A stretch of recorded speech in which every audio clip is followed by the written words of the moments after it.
Hi, I'm Lisa. In this video, we will talk about how to use your voice effectively when you're speaking English. As you already know, for professional English, it's really important that your grammar is correct and also that you speak with a clear accent. But the way your voice sounds can also be very important. Your voice can communicate whether you are nervous and insecure or whether you're confident, whether you are a leader or a follower. In this video, you will get advice from one of the most famous voices in the United States. Millions of people have heard her voice. Americans have heard her voice on TV commercials and at airports, but she's most famous for being the voice of Siri on the iPhone. Her name is Susan Bennett. She is a professional voiceover artist, and she will talk to us today how to speak with confidence and how to have a good, clear, professional-sounding voice. I'm so excited about this interview, and I'm so excited for you to meet Susan Bennett, the famous voice of Siri. Let's listen to Susan's voice when she was working on TV commercials and some other types of work. The new Nissan Quest, the new van for the new kind of mom. Look, Rudy, my necklace and the ice hill are glowing the same color. Wow. It's so beautiful. Thank you for calling the Auto Group. Someone will be with you in a moment. Thank you for your patience. Now calling Zone 1. Thank you for flying Delta Airlines. And this is the most famous one, the original voice of Siri on the iPhone. You can just ask, what do you look like? Does my appearance matter to you? Hey Siri, how do you feel about recycling? I love the Apple Renew program, but Liam really tears me apart. Susan Bennett is a celebrity. She's been interviewed on CNN, she's given TED Talks, and she gives a lot of speeches talking about how she became Siri. But in this interview with her, I specifically wanted to ask her to give you tips on how to use your voice, especially in a professional environment. Susan will give you advice about what to do when you're nervous, how to relax your voice. For example, if you have an important job interview or if you have to give a presentation in English. She has some interesting tips and exercises for that. And then, as usual, I will teach you some of the expressions that she and I were using during our conversation. These are expressions that native speakers use all the time, and I'd like to make sure you know how to use them as well. And now, let's meet Susan Bennett, the famous voiceover artist. Hi, Susan. Hello. I'm so excited to talk to you. You are obviously well known for being the voice of Siri. Right. I'm assuming nobody ever says your voice sounds familiar. It's only happened twice It has? in the number of years that I was on the iPhone. Yeah, one guy was a banker and one guy was a waiter. And I just said, you guys are in the wrong profession. You need to do something in audio because, no one recognizes the voice because, first of all, they don't expect to hear the Siri voice coming out of a human. That's right. Can you say a few sentences in the Siri voice? Yes, I can. This is the original voice of Siri, and she was a little bit lower pitched than the voice that's on there now. But, of course, as we all know, the first one is the best one. In the next clip, Susan talks about her work as a voiceover artist. And she also gives you some tips and some exercises that you can do to relax your voice so that you don't sound so nervous when you're speaking. Let's listen to her, and then I will come back and I will also teach you some expressions that she and I were using. It's always best for the talent to be as professional and as accurate as possible and to be as quick as possible. What do you mean by quick? Well, being able to read, not making a bunch of mistakes on one particular sentence, or being able to read a whole paragraph and the only, quote, mistake or different sound that you'll be making is taking a breath, Mm-hmm. And so you're just by being good at what you do, you're making everybody else's job easier. I've just trained myself to read ahead as I'm reading.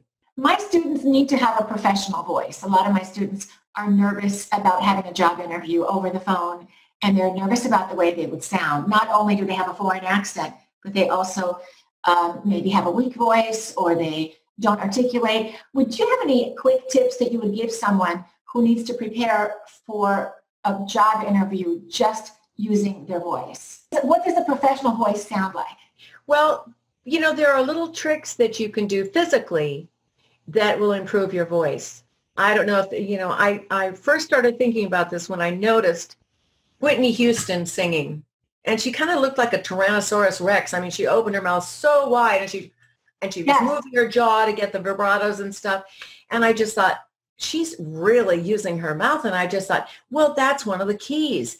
So you can do some, exercises with your face and your lips and your mouth. And don't be worried about what you look like when you speak, because the more you can use all of the facility, your face, your lips, your tongue, and use all of it. And don't be afraid to move it around because it gives you much more room to express yourself. Another thing too is to do that deep breathing exercise where you breathe into 5 counts, hold it, and then breathe out through your mouth. In through your nose, 5 counts, out through your mouth, 5 counts. And it will calm you down. Probably the best thing you can do is to be aware of the pitch. If you're nervous, you might have a tendency to talk too fast or have a tendency to, have your voice, too high. And so if you can just calm down and just try to speak slowly and carefully. That's excellent advice. Yeah, I think when you're nervous, people hear that in the voice. Absolutely. Yeah. And it's hard not to be nervous in an interview. I mean, everybody's nervous in an interview or an audition, and so, but there are some little tricks. And I think the breathing thing is very helpful.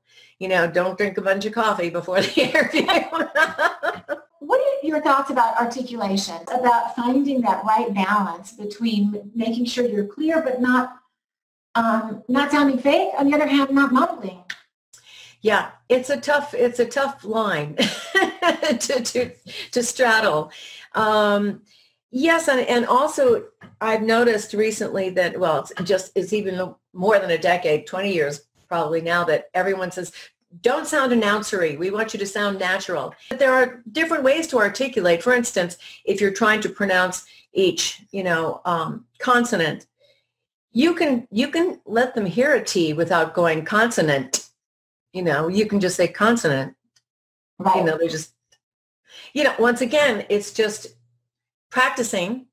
And one way for your kids to practice is most things that are written to be read aloud are written correctly, which is short sentences. Oh, good point. If you pick up a magazine or a book and you try to read those aloud, it's going to be much more difficult because you could have like a 60-word sentence. But that's good practice to be able to read ahead and see what's coming and where you should put the emphasis, where you should put the pauses and take the breaths. And so a lot of it's just practice, breathing. Do you do any kind of vocal exercises before you start recording, or is it just second nature to you at this point? I do. And I think my favorite is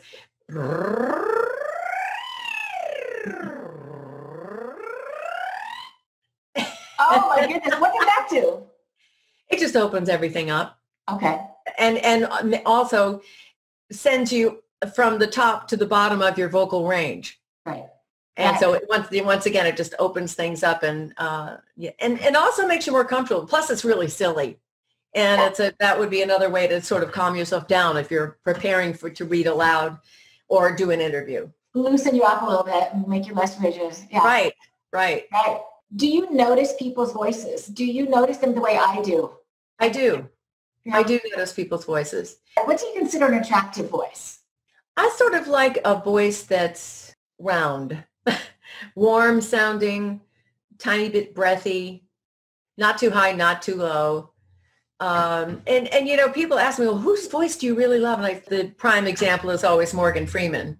Right. Because it's just he sounds so authoritative, but he sounds warm and friendly at the same time. Voices can be very powerful. It's one of my presentations as I talk about, I do different voices like the evil queen and the little elf. And who else? My favorite, I think, is the New York City event planner, Shaka Cohen. And I talk about the fact that voice is so powerful. What if Siri had Shaka's voice? Hello. What do you want? We would not want to listen to her. Yeah, probably not too many people beyond the a little area in New York would find that interesting.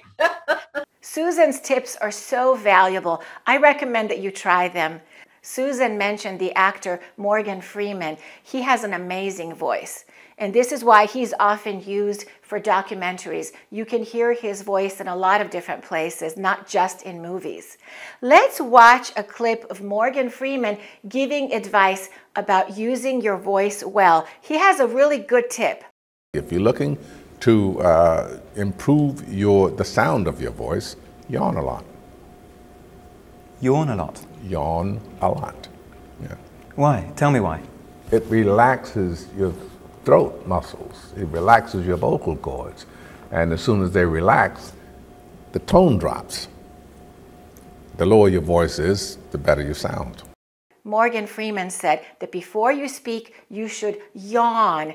And when you yawn, you open everything up and you relax all of the muscles in the neck and the vocal cords, and your voice will naturally sound relaxed and deeper. He said, the lower your voice, the better you sound. Hi, I'm Lisa. Hi, I'm Lisa.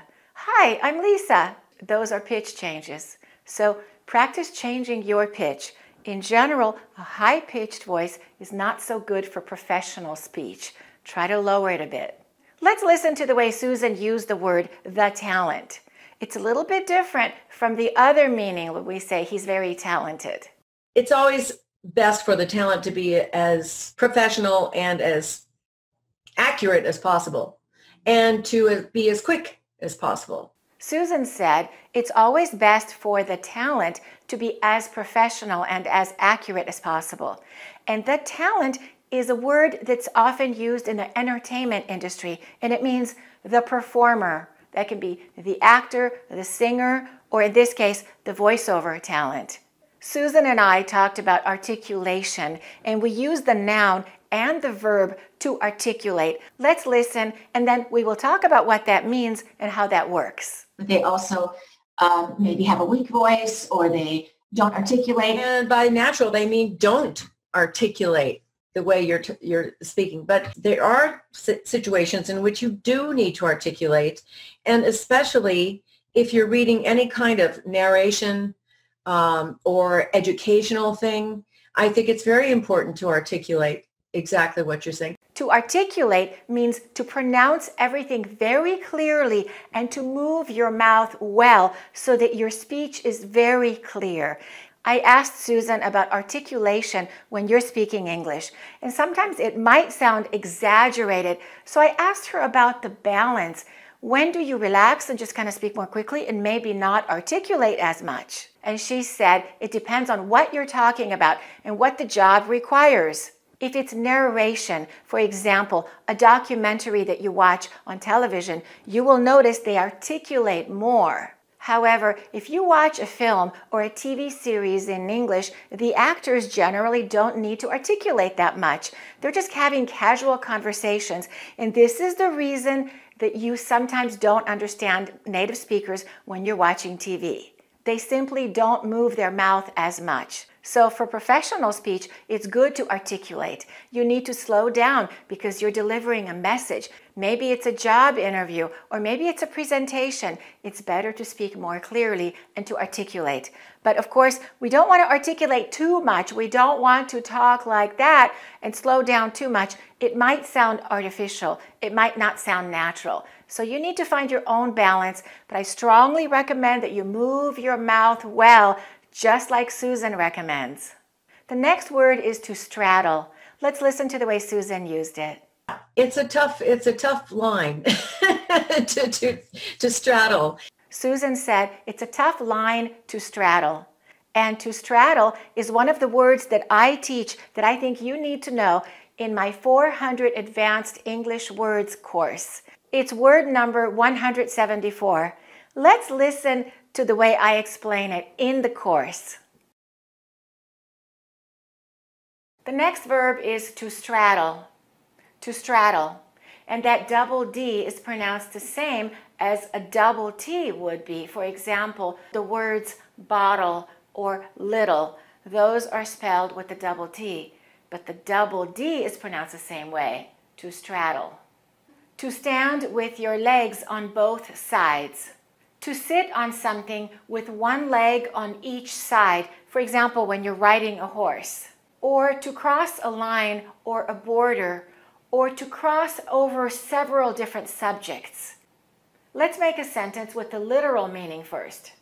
He put on his helmet and straddled the motorcycle. He put on his helmet and straddled the motorcycle. And let's make a sentence with the figurative meaning. That topic straddles both art and science. That topic straddles both art and science. The course contains 7 hours of video, plus downloadable audio and many different exercises and quizzes so that you can practice those words and really master them. So go to AccurateEnglish.com to purchase the course. Let's listen to the way she said announcery. It's not an actual word, but she added a Y to the word announcer. I'll explain why she did that. Everyone says, don't sound announcery. We want you to sound natural. She said they tell her, don't sound announcery, and that means don't sound like an announcer. When we add a Y to the noun, it changes it to an adjective. For example, boss, and you can say, he's very bossy. That means he's like a boss. He behaves like a boss. Don't be so bossy. We also have luck, lucky, smell, smelly, trick, tricky. When we add a Y to some nouns, it changes them to adjectives. Let's listen to the way I use the expression second nature. Do you do any kind of vocal exercises before you start recording, or is it just second nature to you at this point? I asked Susan, do you do any vocal exercises, or is it just second nature to you? If something is second nature to you, it's a habit. It becomes automatic for you. It's instinctive because you have done it so many times in the past, you don't have to think about it anymore. It's second nature to you. You can say, driving a car is difficult in the beginning, but it will soon become second nature to you. Let's listen to the way I use the expression to loosen up. Loosen you up a little bit and make you less rigid. Yeah. Right. I said to loosen you up a little bit, and that means to relax you, to make you less tense.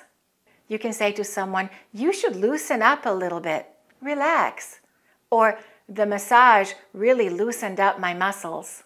And in the next clip, Susan talks about how her life changed, how her career changed when people found out that she was the voice of Siri. Let's listen, and then I'll come back and I'll teach you a few more expressions. Well, there are 2 ways to look at it. You can say, oh, yeah, let's get her. She was Siri. And then there's the other side. Oh, let's not get her. She's Siri. In other words, she's everywhere. Her voice is ubiquitous. And so that was one of the reasons it took me 2 whole years to reveal myself as the voice.